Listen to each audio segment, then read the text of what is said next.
തൃശൂരിലെ സുരേഷ് ഗോപിക്കെതിരായ വോട്ട് ക്രമക്കേട് ആരോപണത്തിൽ സിപിഐഎം ബിജെപി പ്രവർത്തകർ നേർക്കുനേർ. തൃശൂരിലെ എംപി ഓഫീസിലേക്ക് പ്രതിഷേധ പ്രകടനം നടത്തിയ സിപിഐഎം പ്രവർത്തകർ ഓഫീസിന് മുന്നിലെ ബോർഡിൽ കരിയോയിൽ ഒഴിച്ചു. സിപിഐഎം ജില്ലാ കമ്മിറ്റി ഓഫീസിലേക്ക് ബിജെപി പ്രവർത്തകർ നടത്തിയ മാർച്ചിനിടെ സംഘർഷമുണ്ടായി.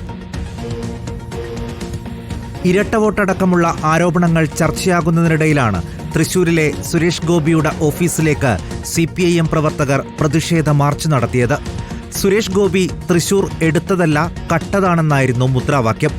ഓഫീസിന് മുന്നിൽ ബാരിക്കേഡ് തീർത്ത് മാർച്ച് പോലീസ് തടഞ്ഞു.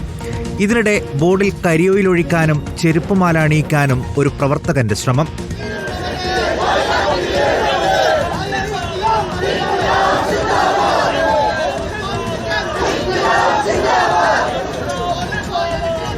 സിപിഐഎം പ്രവർത്തകരുടെ ഈ കരിയോയിൽ സമരത്തിനെതിരെയാണ് ബിജെപിയുടെ പ്രതിഷേധം.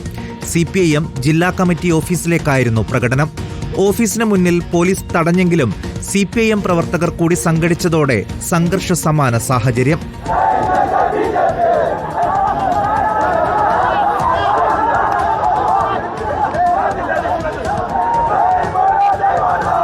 പോലീസ് ഏറെ പണിപ്പെട്ടാണ് പ്രവർത്തകരെ പിരിച്ചുവിട്ടത്. റിപ്പോർട്ടർ, തൃശൂർ.